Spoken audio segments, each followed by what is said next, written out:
गाजियाबाद की तुलसी निकेतन कॉलोनी से प्रकाशित एक छोटा सा मोबाइल क्लिप जिसने राष्ट्रीय मंच पर तूफान उठा दिया। उस एक वीडियो में सामने आई 17 वर्षीय एक मुस्लिम किशोरी की खुली, तीखी और कई लोगों को अपमानजनक मानी जाने वाली भाषा ने सिर्फ व्यक्तिगत आरोपों का रूप ही नहीं लिया,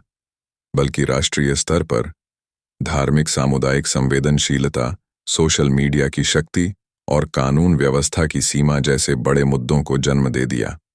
वीडियो में किशोरी ने यूपी के मुख्यमंत्री योगी आदित्यनाथ और केंद्रीय गृह मंत्री अमित शाह के खिलाफ आपत्तिजनक शब्दों का प्रयोग किया और गाय मांस और कुछ सांस्कृतिक धार्मिक संदर्भों को लेकर बयान दिए, जो देखते ही देखते तेजी से वायरल हो गया और सोशल प्लेटफॉर्म्स पर सुनियोजित रूप से फैलते हुए स्थानीय समूहों और संगठनों के ध्यान का केंद्र बन गया, जिससे कुछ गतिविधियां हिंसक भी हुईं और कई लोगों ने परिवार के पास जाकर विरोध प्रदर्शन किए, जिनके कारण परिवार पर दबाव और सनसनीखेज स्थिति बन गई। वायरल वीडियो की पृष्ठभूमि पर तत्काल स्थानीय लोगों और हिंदू संगठनों में आक्रोश भड़का और सोशल मीडिया पर मिल रही प्रतिक्रियाओं ने मामले को तुरंत कानून के पास पहुंचाया, क्योंकि सार्वजनिक रूप से नेताओं और धार्मिक प्रतीकों के प्रति अपमानजनक भाषा का प्रयोग संवेदनशील सामाजिक तनाव पैदा करने की क्षमता रखता है। इसलिए पुलिस ने एक प्राथमिक मामले के रूप में इसे दर्ज कर जांच शुरू कर दी और मीडिया रिपोर्टों के अनुसार यह भी बताया गया कि घटना के बाद कुछ स्थानों पर किशोरी के साथ मारपीट और हंगामा भी हुआ, जिसकी शिकायतों के आधार पर पुलिस ने दोनों वायरल क्लिप देने वाली किशोरी के विरुद्ध और भीड़ हंगामा करने वालों के विरुद्ध कार्रवाई की बात कही। परंतु खबरों में यह भी दर्ज है कि मामला एक नाबालिग से जुड़ा होने के कारण वयस्क अपराधों की तरह सीधे सजा का निर्धारण नहीं होता और नाबालिग मामलों में अलग सी संवेदनशील प्रक्रियाएं और संरक्षणात्मक प्रावधान लागू होते हैं। इसलिए प्रशासन का रुख इस मामले में निरीक्षणात्मक और नियंत्रक स्वर वाला रहा, ताकि कोई भी पक्ष कानून को अपने हाथ में न ले और किसी भी प्रकार की सामाजिक अशांति को रोका जा सके। लेकिन घटनाक्रम सिर्फ एक वीडियो और उसके वायरल होने तक सीमित नहीं रहा। स्थानीय रिपोर्टों और समाचार कवरेज के अनुसार वायरल होते ही कुछ संगठनों के लोग किशोरी के मकान पर पहुंचकर न केवल नारेबाजी कर रहे थे,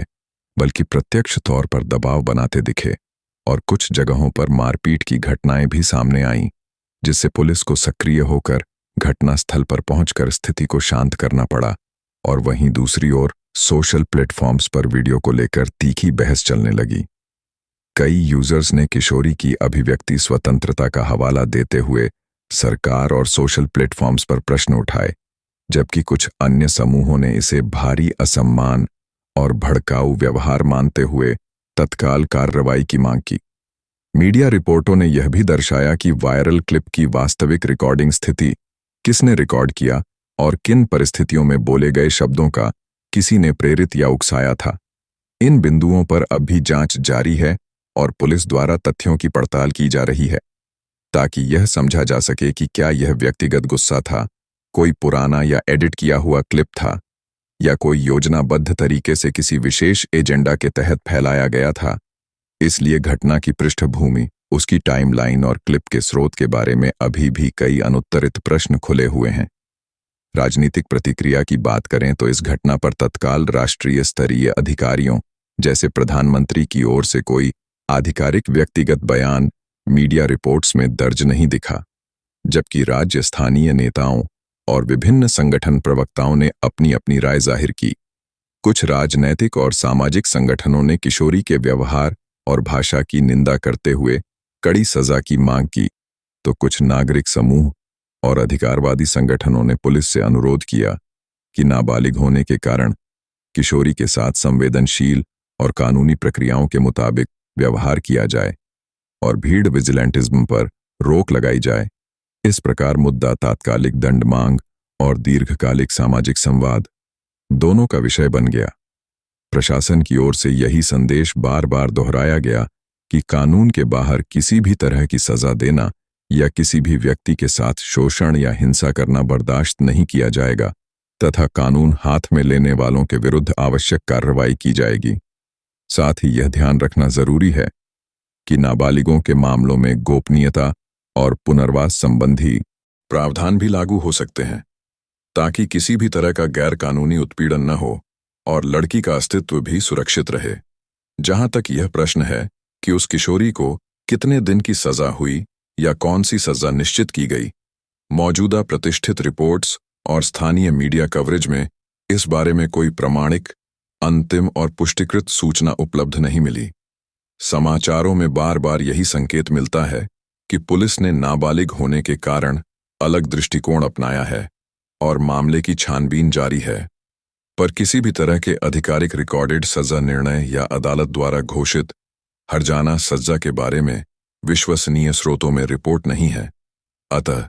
ऐसे दावों का हवाला देना इस समय सही नहीं माना जाएगा, क्योंकि वे आधिकारिक पुष्टि के बिना अफवाह बन सकते हैं और एक नाबालिग की निजता व सुरक्षा के साथ साथ मानहानि के जोखिम भी पैदा कर सकते हैं। सामाजिक नैतिक परिप्रेक्ष्य से देखा जाए तो यह घटना कई स्तरों पर चिंतनीय और सीखने योग्य है। पहली बात यह कि सोशल मीडिया पर एक छोटा वीडियो कैसी सामाजिक चिंगारी बनकर फैल सकता है और किस प्रकार से समुदायों के भीतर असहिष्णुता और आक्रोश को बढ़ा सकता है। दूसरी बात यह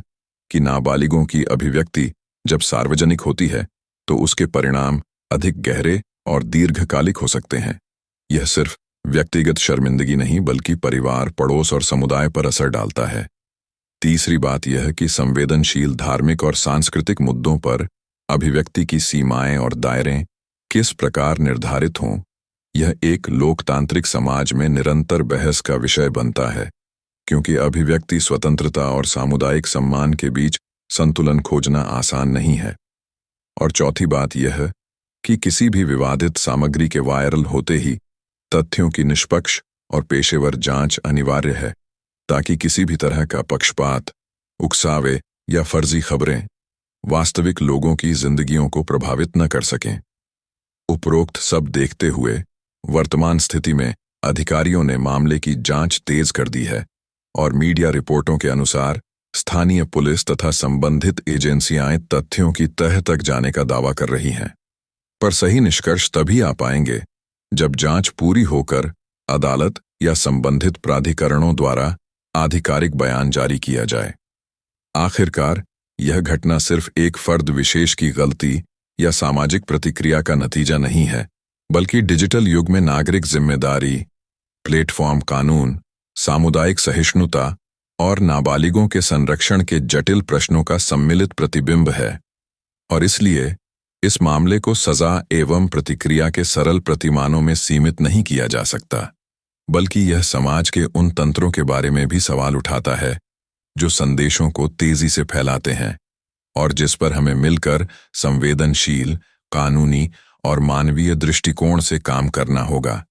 ताकि भविष्य में किसी भी नाबालिग की सुरक्षा, समाज का सांप्रदायिक संतुलन और कानून की सर्वोच्चता बनी रहे।